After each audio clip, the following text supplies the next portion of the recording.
क्या मांगना चाहता है? ब्रह्मा से भगवान को पेश करता है, क्योंकि भगवान विष्णु ने ही बड़ा अवतार लेकर के उसके भाई क्या किसी भाई का वध किया था, तो वह नारायण से द्वेष रहा था।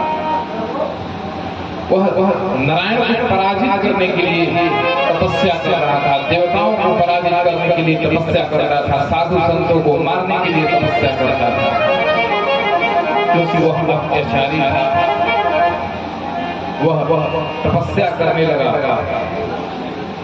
तब ब्रह्मा जी बहुत जल्दी प्रसन्न हो जाते हैं, क्योंकि ब्रह्मा जी के भक्त बहुत कम होते हैं, तो बहुत जल्दी प्रसन्न हो जाते हैं। क्योंकि आप लोग भी जानते होंगे कि कहीं भी ब्रह्मा जी का मंदिर नहीं है, कहीं भी ब्रह्मा जी का मंदिर नहीं होता, केवल एक पुष्कर में है। तो ब्रह्मा जी प्रसन्न हो गए और कहते हैं क्या, उत्तिष्ठ उत्तिष्ठ भद्रं ते तपःसिद्धोऽसिका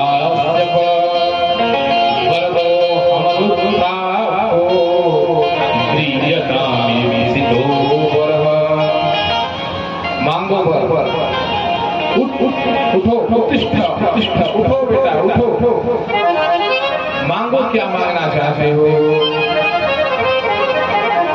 उसके मन में था क्या कि मैं कैसे भी करके चिरंजीवी बन जाऊं, कभी हमारी मृत्यु न हो। तो मांगता है क्या, यदि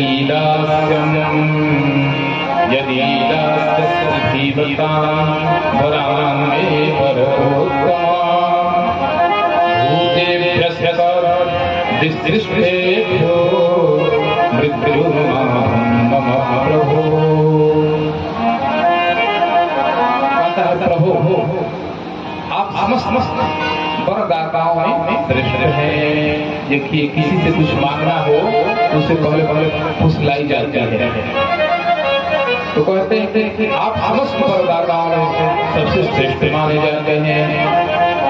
मुझे ऐसा कर दीजिए, किसी भी प्राणी से, चाहे वह मनुष्य हो या पशु हो, कोई भी प्राणी हो, अप्राणी हो, निर्जीव हो, चाहे सजीव हो, देवता हो, दैत्य हो, न दिन में मरो न रात में मरो,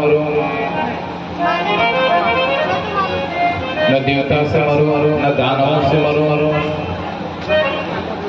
न 12 महीना जो होता है, इस 12 महीने में भी न मरो। तो कहते हैं क्या कि देखो, ये तो बहुत दुर्लभ चीज मांग मांगे हैं, ये तो मैं कभी किसी को नहीं देता, लेकिन तुम्हारी तपस्या देख करके मैं बहुत प्रसन्न हूँ, इसलिए तुम्हें देता हूँ।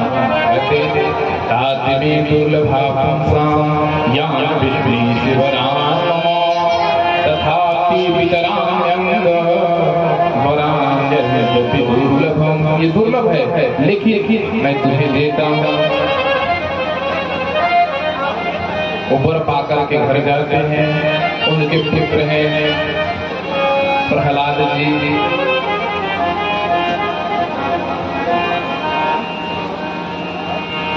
प्रहलाद जी हुए, वो कैसे हुए? तो उनको कृष्ण रूपी ग्रह ने लिया गया। उनके ऊपर किस की ग्रह की दशा चल रही थी? कृष्ण रूपी ग्रह की दशा चल रही थी। मैंने बताया कि नवग्रहों की दशा चलती है तो पंडित जी लोगों उसे उतार देंगे, लेकिन कृष्ण रूपी जो जिसको ग्रह पकड़ लेता है वो कोई दुनिया में नहीं कर सकता है।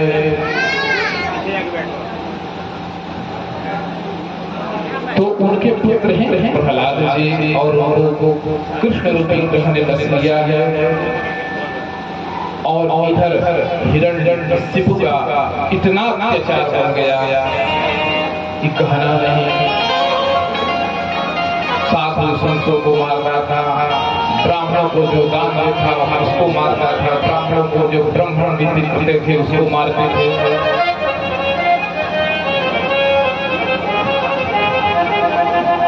देखिए, दातव्यम जो ब्राह्मणों को दान देते हैं और छीन लेते हैं। ब्रह्म वृत्ति हरे चय, ब्राह्मण की वृत्ति को हरण करते हैं। वो क्या होते हैं? 60 वर्ष सहस्त्राणी, 60,000 वर्ष सहस्त्राणी, 60,000 वर्ष तक क्या होते हैं? कृमि बनते हैं। किस चीज का? विष्ठा का। विष्ठा में जो कीड़े पड़ते हैं वो बनते हैं। इसलिए ब्राह्मण की वृत्ति नहीं करनी चाहिए। जब बलि राजा दान देने के लिए वामन भगवान को तैयार हुए तो उनके गुरुदेव शुक्राचार्य ने रोका, लेकिन तब पर भी बलि जी नहीं माना। ये कथा आगे आएगी। तो कोई ब्राह्मण को दान देते तो उसे रोकनी नहीं चाहिए, नहीं तो वह विष्ठा में जाकर के वह कृमि बनता है। तो भगवान कृष्ण के भक्त बनते हैं प्रहलाद आए और उन्हें पढ़ने के लिए गुरुकुल में भेजते हैं कि जाओ बेटा तुम पढ़ो। और किस गुरुकुल में? दानव गुरुकुल में, जहाँ पर राक्षसी विद्या सिखाई जा रही है। पढ़ने के लिए जाते हैं और वहाँ एक घूमते घूमते हिरण्यकशिपु पहुँचता है गुरु जी के आश्रम में और पूछता है कि बेटा आज तक तुमने क्या पढ़ा? कुछ याद है? कुछ याद है तो मुझे बताओ। तो क्या कहते हैं प्रहलाद जी? तत्साधु मन्ये सुरवरुण्यदेहिना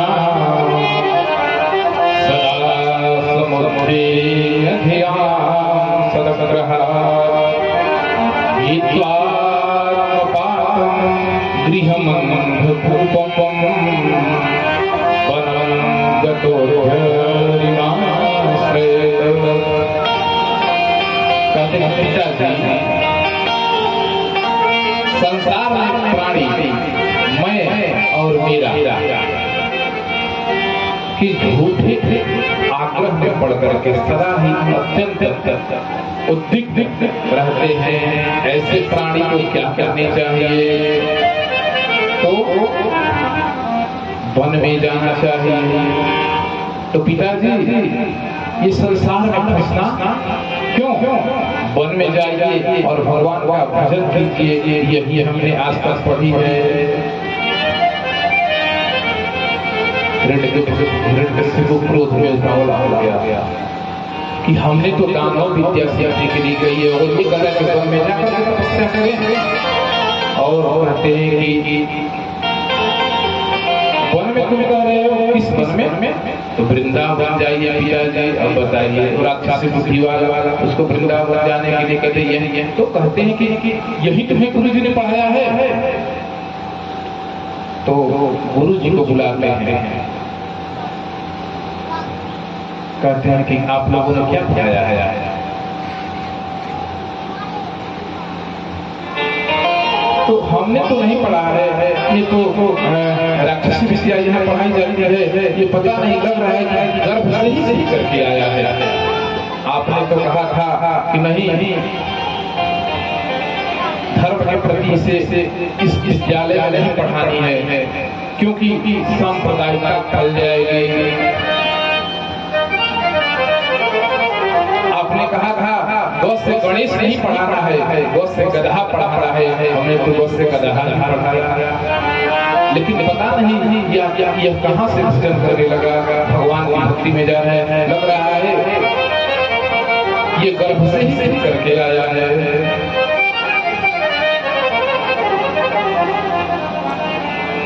फटकार लगाते हैं संत अमर को, लेकिन फिर कहते हैं कि ऐसा कीजिए महाराज, एक बार और गा दीजिए, इसे फिर हम लोग पढ़ाते हैं। तो फिर पढ़ने के लिए जय प्रहलाद जी और जैसे गर्मी की छुट्टी होती है वैसे ही गुरुकुल में छुट्टी हुई तो घर पे प्रहलाद ले जाते हैं, उनकी माता उन्हें श्रृंगार करती है, श्रृंगार करके राजभवन में ले जाते हैं और पिताजी के पास ले जाते हैं, प्रहलाद के पिताजी के पास। तो प्रहलाद के पिता हिरण्यकशिपु से पूछते हैं, ये बेटा बताओ और तुमने क्या पढ़ा है? तो फिर क्या कहते हैं, श्रवणं कीर्तनं यस्य विष्णु स्मरणं पाद सेवनं अर्चनं वंदनं दास्यं सत्यं आत्मनिवेदनम्। ये 9 भक्ति है, 9 प्रकार की भक्ति है। क्या श्रवण कीजिए, भगवान की कथा श्रवण कीजिए, भगवान का कीर्तन कीजिए, भगवान का स्मरण कीजिए, भगवान के पैरों की सेवा, पाद सेवनम, अर्चनम, वंदनम, दास्यम दास्य बनिए, सत्यम आत्मनिवेदनम, और सब कुछ समर्पण कर दीजिए। पिताजी विष्णु का स्मरण कीजिए। फिर जब सुना हिरण्यकशिपु ये तो केवल विष्णु विष्णु रट रहा है और मेरे शत्रु का नाम ले रहा है, कहते हैं कि बेटा यहाँ का भगवान तो केवल मैं और कोई नहीं है। और फिर फटकार लगाते हैं, ब्रह्म ब्रह्म कि मैं तुम लोगों ने क्या सिखा रखा है? तुम लोगों को हम पैसा देते हैं पढ़ाने के लिए, यही विद्या सिखाई है? मेरे शत्रु का भजन करें। उसे प्रहलाद को बड़ी ताड़ना करते हैं, कभी सर्पों से कटाई जाती है, कभी पहाड़ों से गिराई जाती है, अनेक प्रकार के उत्पाद उसके साथ होता है।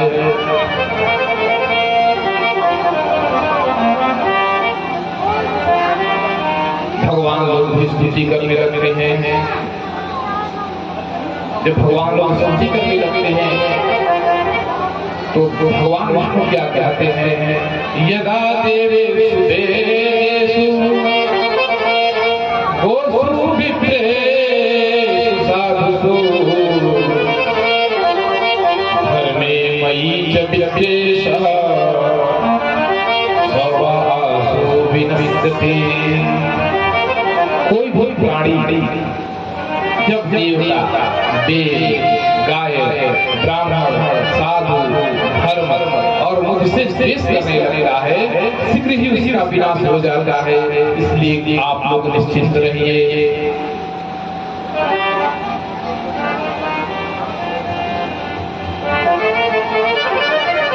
गुरुपुत्र फिर कहते हैं कि एक बार और मौका दीजिए, एक बार और मौका दीजिए, मैं इसे अब की बार को नहीं छोड़ूंगा, अब की बार इसे अवश्य पढ़ाऊंगा।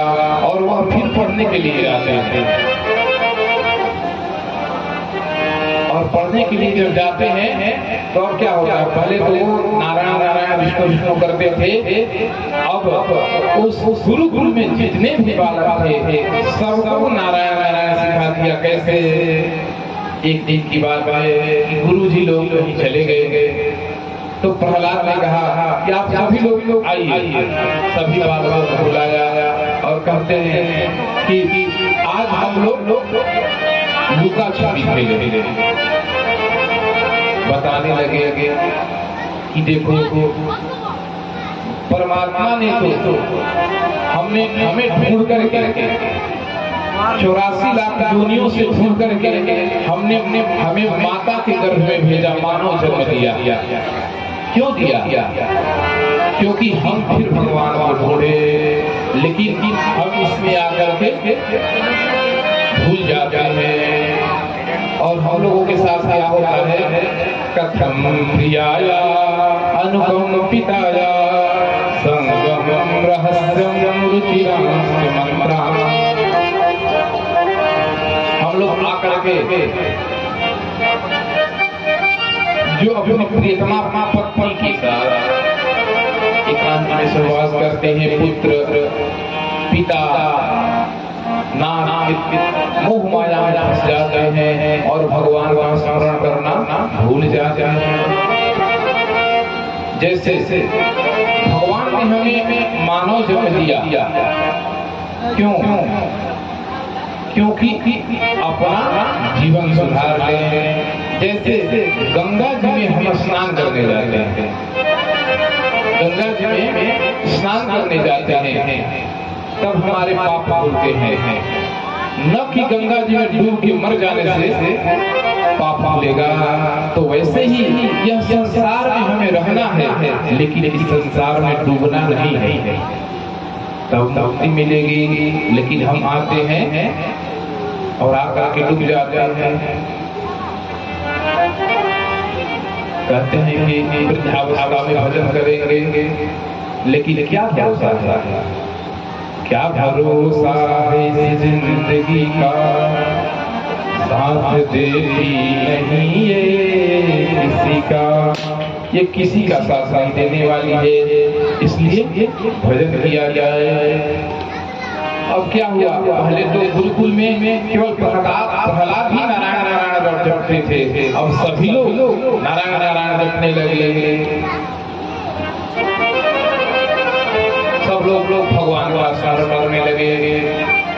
तब गुरु जी ने देखा, गुरु जी अभी बाहर ही थे, इसलिए वो लोग कर रहे थे, क्योंकि वो तो राजा के पुत्र थे प्रहलाद, तो उसे तो भय नहीं थी, लेकिन और जो आगे थे उनको भय थे।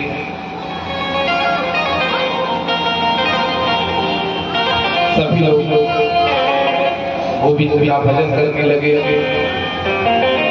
गोविंद मेरो है, गोपाल मेरो है, गोविंद मेरो है, गोपाल मेरो है, गोविंद मेरो है, गोपाल मेरो है, गोविंद मेरो है, गोपाल मेरो है।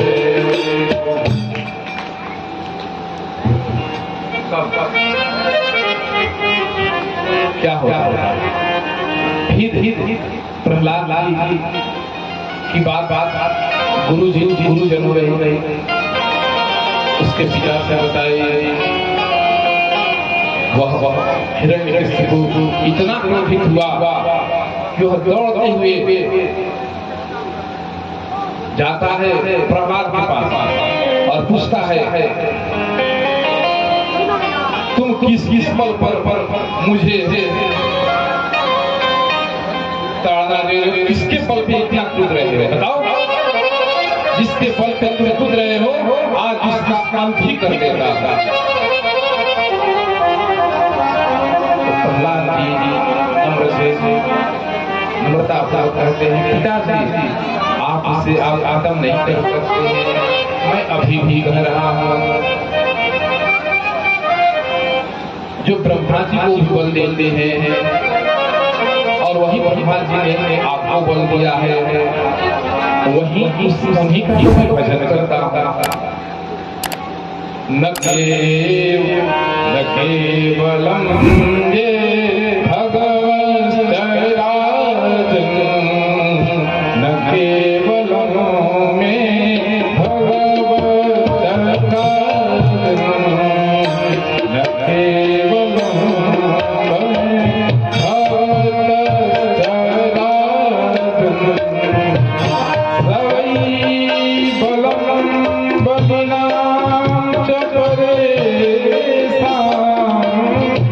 सवई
लेकर के तिनके तक सब छोटे बड़े अचर जीवों में भगवान ने अपने बस में कर रखा है।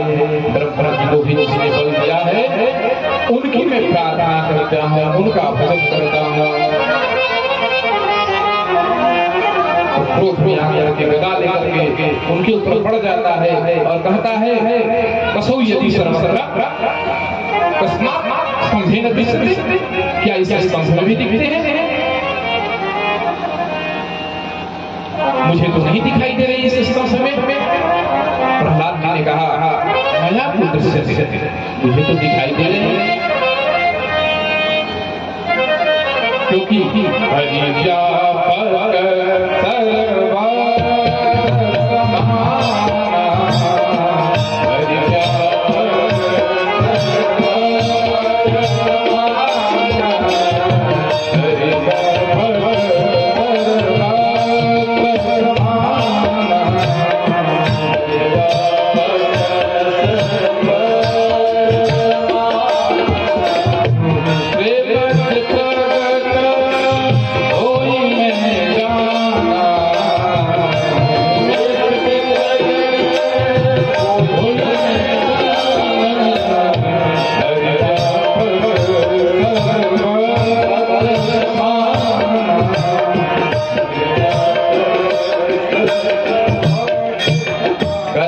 मुझे कभी भी मिले हैं।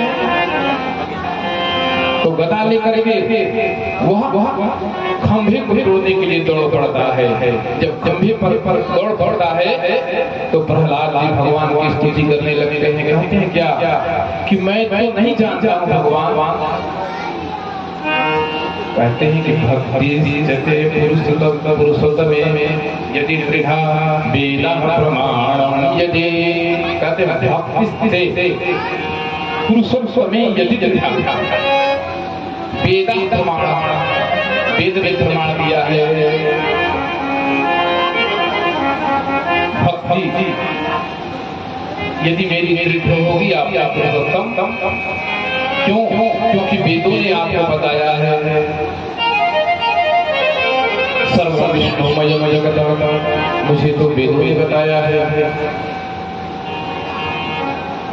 तो यदि आप में मेरी दृढ़ भक्ति होगी तो इस स्तंभ में प्रकट हो जाइए, और भगवान उसी समय प्रकट हो जाते हैं। और प्रकट होते ही हिरण्यकशिपु को पकड़ लेते हैं, दहाड़ मारते हैं, सिंहावतार लेते हैं और उस दहाड़ से क्या होता है? हिरण्यकशिपु का जितना बल था सब खत्म हो गया और उसे गोद में उठा लेते हैं। गोद में उठा करके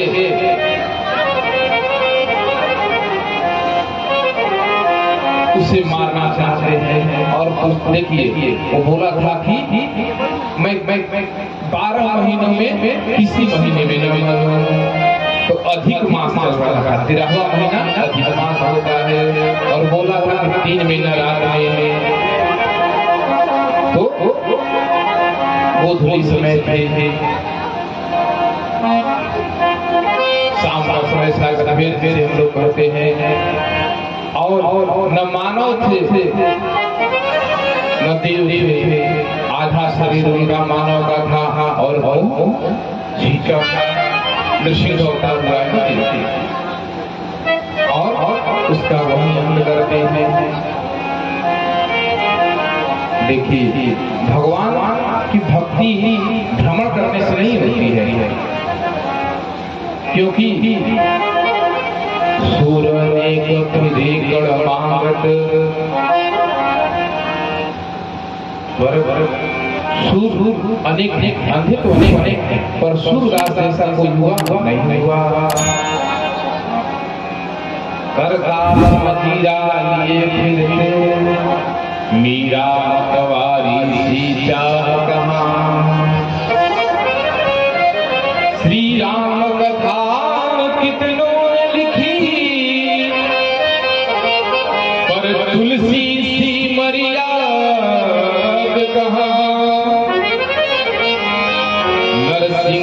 से प्रतिकंपन में पर गाढ़न को प्रहलाद कहा।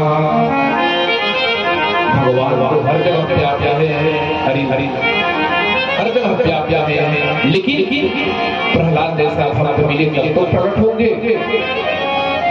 वही तो कहते हैं नरसिंह प्रतिकंपन में पर गाढ़न को प्रहलाद कहा। इसके बाद गोद में उठा कर उसे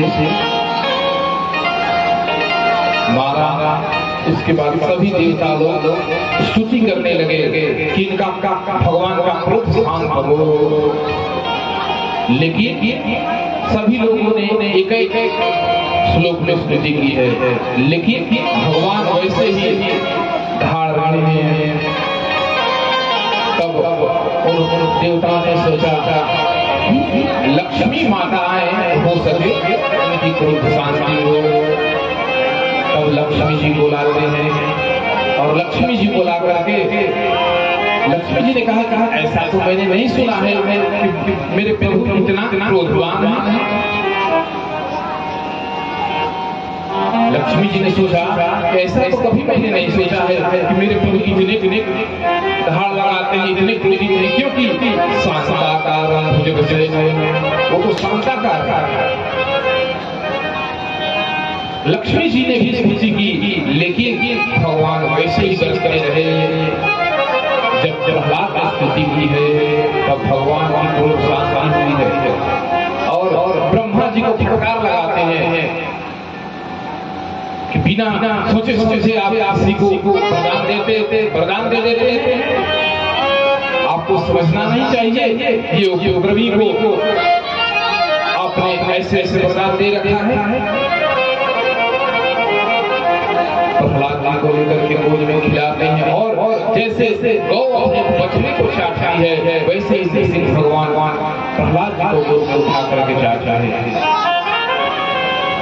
बोलिए श्री कृष्ण भगवान की, बोलिए श्री कृष्णचंद्र भगवान की। स्तुति करते हैं प्रहलाद कैसे ब्रह्मादय मुनयो सिद्धा सत्वैकतानवतयो वचसां प्रवाहै नराधितुं पुरुगुणैरधुना पिप्रुः किं दुष्टुर्वहति स मे हरिरुद्रजाते। स्तुति करते हैं कि ब्रह्मा आदि देवता ऋषि मुनि और सभी पुरुषों की बुद्धि निरंतर सत्व गुण में ही जीती रहती है, फिर भी आप उन पर कृपा नहीं करते हैं और मैं तो एक दैत्य पुत्र हूँ, आपने मेरे ऊपर कृपा करता। ऐसा क्यों? वाहं व्रजहत्रभवै तमोधिकेऽस्मिन् जारासुरेन्द्रकुले वटवानुकम्पा न ब्रह्मणो माया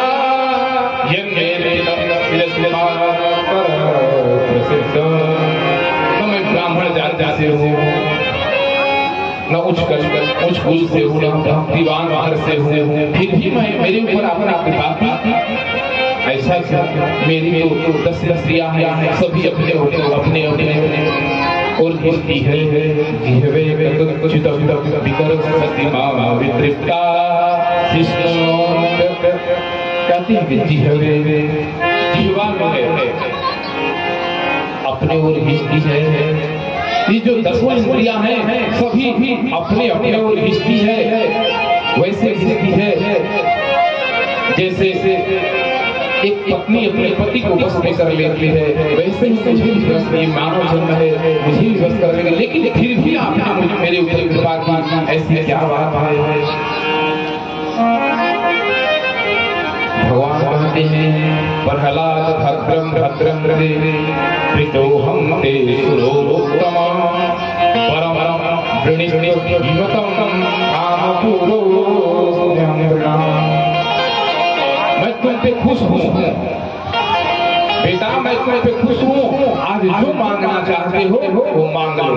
आज भगवान विष्णु भगवान प्रकट हुए हैं और प्रहलाद के सामने वह कहते हैं कि जो मांगना है वो मांग लो।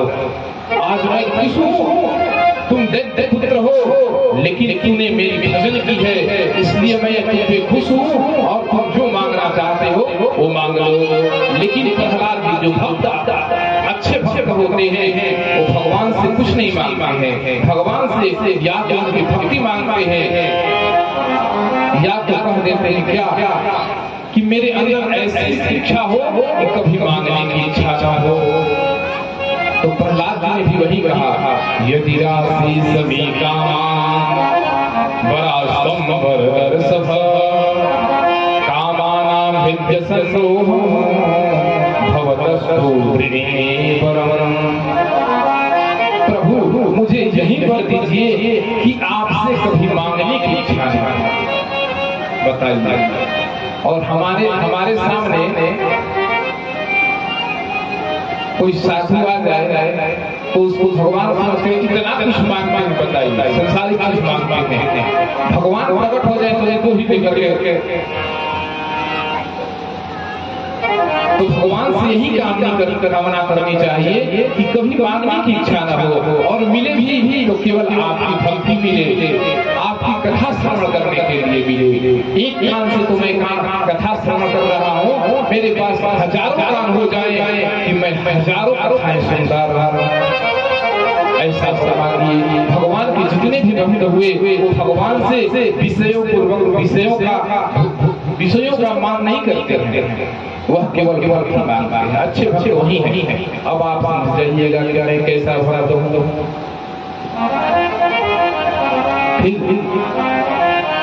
लेकिन उन्हें पिताजी पर आती है कि मेरे पिताजी तो राक्षस थे, उनकी मुक्ति तो नहीं बनी। तो कहते हैं कि प्रभु यदि वर देना चाहते, मेरी तो इच्छा नहीं है, लेकिन आप वर देना चाहते हैं तो क्या दें? वरम वरयति तत् देवर देशां महेश्वर यदन्निं तत् पिता मे त्वां विद्वांस तेजस्वर। पिता की मुक्ति बन जाए, हमें यही दे दीजिए, मेरे पिता को बिल्कुल लोक प्राप्त हो। तो भगवान क्या कहते हैं? कुलम पवित्रम जननी पितार्थम वसुंधरा पुण्यवती च तेना स्वर्गस्थये पितरो विधन्या येषां गृहे वैष्णवानां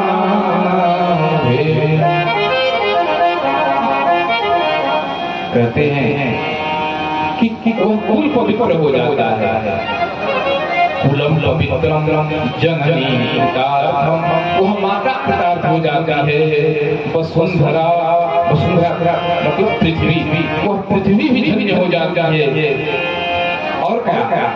स्वर्ग पितरो विधन्या, स्वर्ग में जो पितर लोग हैं वो भी धन्य हो जाते हैं। कब? येषां गृहे वैष्णवानां ध्येयम्। वैष्णव कोई घर में पैदा हो जाए, भगवान का भक्त पैदा हो जाए घर में, उसके एक भी कर जाते हैं। और तुम मान रहे हो कि मेरी पिता की मुक्ति हो जाए, वो तो कर्म मुक्त हो गए हैं। ऐसा वरदान दिया है